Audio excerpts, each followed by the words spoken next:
Perhaps I should start by saying that, as I introduce myself, I actually teach architectural design and interiors at Delft. So I am by no means a planner. If research or extensive research has been referred to earlier, I feel a little underpowered, but I have actually done some research on European border regions, very concrete on my bicycle on various occasions. I've actually cycled in areas on either side of a border, either Belgium and Holland, or Germany and Holland, up north. My interest then, and I hope to do something with that interest at some stage, was how does a border actually manifest itself? What is it exactly? What are the small signs of there being there being a different space? For example, cycled through East Friesland and Groningen, and that's a region which has very, very strong cultural ties over centuries, with architecture that is very, very influenced by the Netherlands, either side of the border. But you do actually see that if you go to the local baker shop, you feel the border immediately. Because if you go to the baker shop on the Dutch side, you get completely different things from the East Frisian side. Anyway, I guess that means that my approach is by definition cultural, because I couldn't say that I actually sort of have very much of a sort of very deep knowledge of planning as such. What I want to do is, because this is actually this was the question for this evening, I want to start with the framework of planning as it is being discussed in Flanders at the moment. That's the short first part, and then I want to say a few things about my view of this particular region. This particular region, which for me, is very clearly sort of defined by the whole range of continuous space, I guess, between this part of Belgium and the most western part of Germany on the other side. And the question is, of course, whether people here really perceive it in that kind of expense. Now, these were the questions that had been asked. The question is, of course, whether these local national agendas and the economic policies are actually tangible on the ground, and what they would mean in terms of planning policies. Now, if we look at the Flemish context, there are two things which should be said about the moment. There is a very general agenda called Vlaanderen in Actie, Flanders in Action.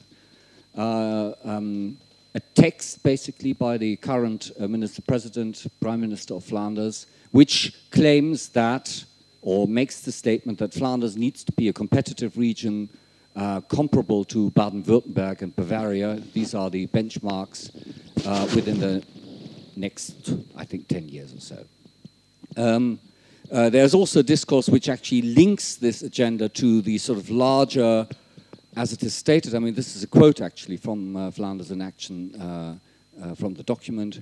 It contextualizes this development in the formidable challenges, even the crisis that we and the world undergoes at the moment. Separately from that, we also have a process at the moment of redefining spatial planning policy in Flanders, following the Ruimtelijk Structuurplan. There will be a new document, a plan on spatial policy for Flanders, for which the first document has just been published as a green paper, and the idea is that this would become a white paper that is an official document within this year. The context of all this thinking is, of course, more or less defined by this image, where you can clearly see the western part of Europe, and very specifically Flanders. I think I can even show, but you all know it. This very, very, very bright area, densely populated, you could say sort of in the middle of Europe. What does the published draft of the Green Paper say at the moment? Some things which are maybe evident and straightforward, but altogether perhaps still memorable and noteworthy to mention. First of all, Flanders and Belgium and Brussels is a network not with one central core, but actually with a multitude of small to medium-sized urban regions. Even Brussels is on a European scale, not a small city, but not a very large one either.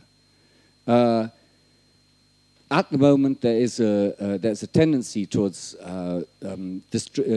dispersed development, but there's a clear political will not to make Flanders develop into an one urbanized agglomeration, but also use the fact that there are many and often small historic cities situated in rather close proximity. And also the document says very clearly that it's that small-scale character which provides the region with a unique quality of life. I'm quoting here. We can certainly discuss these things. Now, the strengths are obvious in the middle of Europe, but there are also some problems which are not specifically problematic only for Belgium, but they seem to be aggravated in this country. There's a high degree of hard surface area and fragment, hard surface area. There's a huge fragmentation. There will be a population growth which is considerable, which has all sorts of challenges for the water balance, the food production, and to some degree also social developments. What the Green Paper wants to propose is intelligent transformation of spaces, meaning that there's eventually not an extra, there's no extra growth of the total built area, solutions for adaptable land use, and ultimately larger and more significant open spaces. And the proposal is that this would happen in a three-stage development, which in the first stage is about reducing by compact development, reusing, basically reusing existing mostly industrial sites, brownfield development, and recycling as a long-term strategy, which is about finding in a piecemeal approach, increasing the open areas across the whole region. Starting from a polycentric development model with a much improved public transport network, making innovative clusters, and emphasizing the character of the existing urban centers. Out of this come a list of 10 measures and themes, which I'm not going to quote now. This is more or less, let's say, the official policy as it is existing in a blueprint, and in some way or another will become sort of government policy once the white paper has been published. The question is, of course, what does this actually mean on the ground? What does it mean on the ground if only 2 weeks after we've just heard that the Minister for the Environment has just given planning permission for a very large shopping center? I mean, there are these realities existing side by side. But what does it also mean on the ground for example, a region like this? This is another official document where the region is actually, the region we are talking about is actually given, and we see it here. And one senses that the conceptualization of planning at the moment is very much focused on maps, on drawing possible connections, on identifying possible development corridors, and perhaps not so much on those aspects of development which may be much more intangible and also much more difficult to map. If we look at this region, we of course have also a proximity of urban centers, very old ones. I just had the pleasure of finding some old images of Cologne, Liège and Aachen. Didn't find any for Hasselt. They presumably exist. I think it's very important to state the proximity of these very old urban centers with their very, very particular, very, very specific cultural, urban cultures in a region which is not aware of that. I've been inspired when looking at or thinking about this region in particular by a recent book by the sociologist Martina Löw, Soziologie der Städte, where she states that in the current fight for attention, the competition of urban regions, let's use those terms, the narratives of a region and the narratives of the city have become increasingly important. She's making the comparison in Germany, where you have cities like Berlin, which actually kind of not reinvented themselves, but the political circumstances of the last 15 years meant that there is a narrative of Berlin which is completely changed. Other cities are jumping on exactly this bandwagon. Hamburg is doing it, for example. Munich has a real problem because it's kind of losing its press image of the 1970s and 80s as a livable space, but of course it's still got that sort of narrative of that quasi-Italian city near the Alps. Smaller centers do exactly the same. And in this region, of course, there is Cologne as a very, very large city, which has its own narrative because that feeds itself from the existence of a very, very old urban culture. Now, I was wondering, and that is perhaps what I try to offer this evening, what a narrative for this region might be. And I can't possibly say that I've got one. I just propose a few things that might be elements to one. First of all, I came to Hasselt for the first time about a year ago. Never been. It's not exactly accessible by public transport from either Germany or Holland. And was, of course, struck by the architecture. As an architect, that's something that you notice immediately. You've got architecture that doesn't look Dutch or Flemish. If anything, it looks sort of Rhenanian, Rhineland, all that timber frame stuff. And of course, we all know sort of intuitively that this is a region which has had very strong connections, trade connections, cultural connections for absolutely centuries. Well, starting with the Romans, you've got the itinerant routes in the 4th century. So there is a very, very strong historic continuity. That historic continuity is also linguistic. If I get a cab from the station to wherever in Hasselt, I immediately hear a sound that is very similar to the south of the Netherlands, and I can even hear certain aspects in that intonation which may remind me of Aachen or Cologne. And if you look at the linguistic map, which of course is also only a concept, you see actually the whole region is in fact one space, surrounded by other places. There is Limburgs and Ripuaris, and that's sort of one continuous space. That includes certainly Aachen and also includes, I think, Köln. And historically, and I guess for me that was new. Of course, there is a sort of as much discontinuity as there is continuity, but of course these borders are absolutely nothing to do with today's national borders. If anything, we've got a series of